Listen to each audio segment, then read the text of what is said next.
I am Jamie Burmeister, and here in this video I'm going to cover the Metro Community College clay kits as well as other tools and materials you will need to create your clay projects for Metro Community College art classes. All right, so first of all, you will all check out your clay kit from Elkhorn Valley campus. You go pick up your clay kit, and it's basically this tub. This tub houses everything in the kit. So you'll notice on top of the kit is a board. This board is going to be your work surface for working with clay. When we're working with clay, we don't want to work on a surface that is hard or non-porous because the clay will stick to it and you just can't get it off.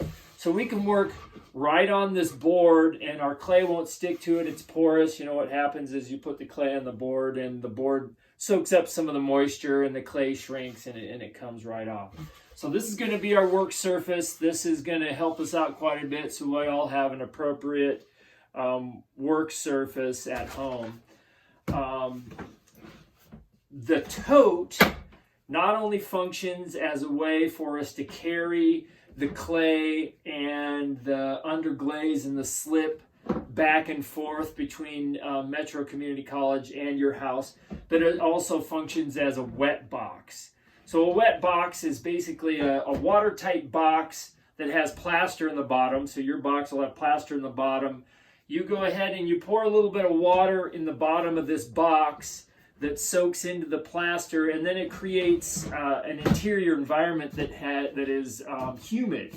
And you know the water soaks into the plaster, so you're able to work on your ceramics and then place them in this wet box, and then they'll stay basically the same moisture content they were when you added them to the wet box.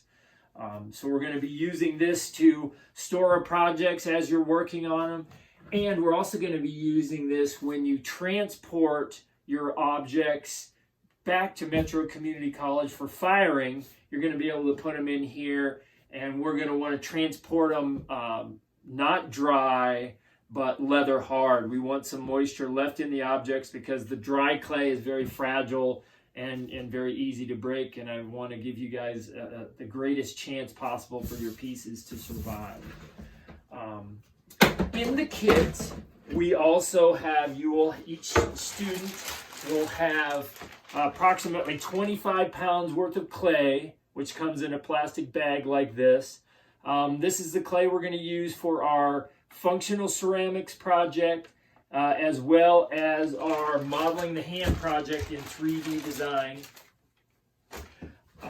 Also in the kit is some white slip.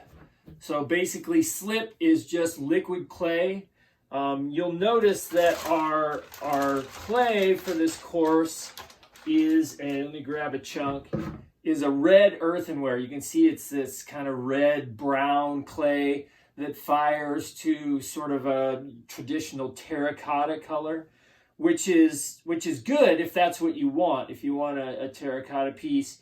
But some of us would like to add color to a piece like this, and so this is where the white slip comes in. When we're building our objects, you'll create your object, you'll get it complete, and then if you're going to add color, what we suggest is painting on some of the white slip over the surface when your piece is leather hard, and then you can, over the top of that, either you can leave it just white. If you want it white, that's great. If you want to add color, we also have in our kits some underglaze. So that's these colors here. These colors can then go in over, like right over the, over the clay as it dries out a little further. So you want to put the white slip on when it's leather hard, and basically the white slip will go to the same moisture content that the clay does. You're going to want to let that set and let it go to sort of a hard leather hard before you paint on the underglaze. And so then we'll paint on the underglaze. When we're completed with our pieces, we'll go ahead, put them back in here, bring them back to Metro, fire them, and then we'll have our studio assistant put a clear glaze over your piece if that's what you wish. And then you'll get back a piece that's finished and ready to use. In addition to what comes in the kit, you guys will need a few other things. So one thing with clay is really reliant on water. So everyone's gonna want to get a container. Well, let me back up a little bit.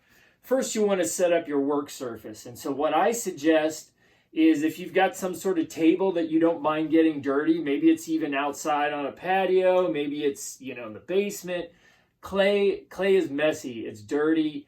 You're going to potentially make a mess when you're building your clay objects.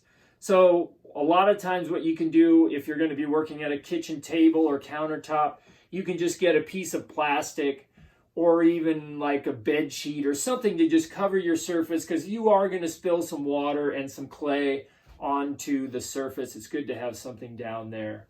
Of course, we're going to be working on our piece of wood.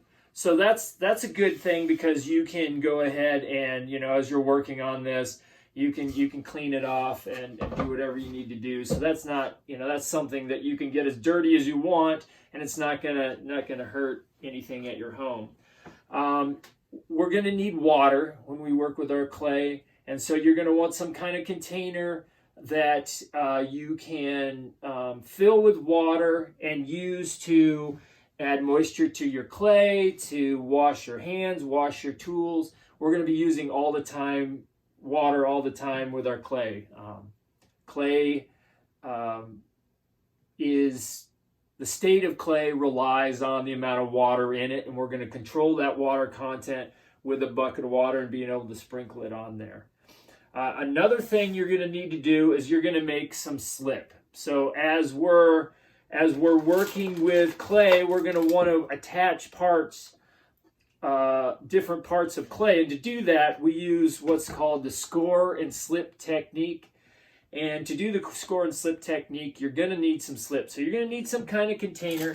I would suggest a container with a lid that you can close. So you can go ahead and make your slip, close that container, and you can use that over and over. And basically the way you're going to make your slip is you're going to fill some water in your container. You're going to take some of this clay and you're going to put it in that water, and you're going to let it just soak up that moisture until it's kind of a mucky, really sticky clay that you're going to use for attaching our pieces. All right. Another thing we're going to need is some kind of tool to model our pieces, to work our pieces, to cut things, to score things. And what I like to use, my favorite tool, is the knife, fork, duct tape combination. And so basically what I've got here, went out to a thrift store, or if you want to raid your kitchen, you can do that as well, and just get a stainless steel butter knife and a stainless steel fork. I take the fork, I like to pound it out flat, then I basically lay the two pieces over each other and duct tape around them. And then I've got one tool that I use this constantly when working with ceramics, and I can do almost everything I need to do in the ceramic studio with this one tool. So I would suggest everyone doing that. We're going to use the fork side to score our objects, where we're going to score and slip them together. We're going to use the knife part to cut, slabs of clay, to model clay, take things on and off. This is a very valuable tool. And another quick tool that we can make is what's called a wire tool. And basically this is just a wire that I have strung between two pencils. You take the pencils, you wrap the wire around it and twist it. And you can make a wire tool here that's used for cutting your clay, cutting chunks off of your clay. Another tool that is very helpful in the ceramic studio is a sponge. A sponge can be used for working the surface of your ceramics. as well as cleaning off your surfaces and your table and whatnot. So a sponge is very helpful. And then the final tool you're going to need for sure is some sort of soft brush that you can use to put on the slip and the underglaze. So find yourself a soft brush. This is just like the cheap, disposable brush you get at the hardware store. They work. Here is kind of an Asian brush, soft brush that works really great for applying these materials to our clay. You're going to need those. If you all think that you may be working with ceramics in the future and you want some more advanced tools, you can go buy a clay pottery kit, pottery tool kit, either online or the art supply stores like Blick has them, Hobby Lobby, those sort of places. I'm sure you can order them on Amazon or the other online art stores. And you can get this pottery kit that has various tools that you would use, like a needle tool and like a wood modeling tool, and it's got a wire tool and a sponge and all that. So if you'd rather just purchase your tools, you could do that as well. Okay, so that is our clay kit. If you have any questions about how to work with any of these tools or materials, please email me, and we'll try and get the answers to you as fast as possible. Have fun working with clay.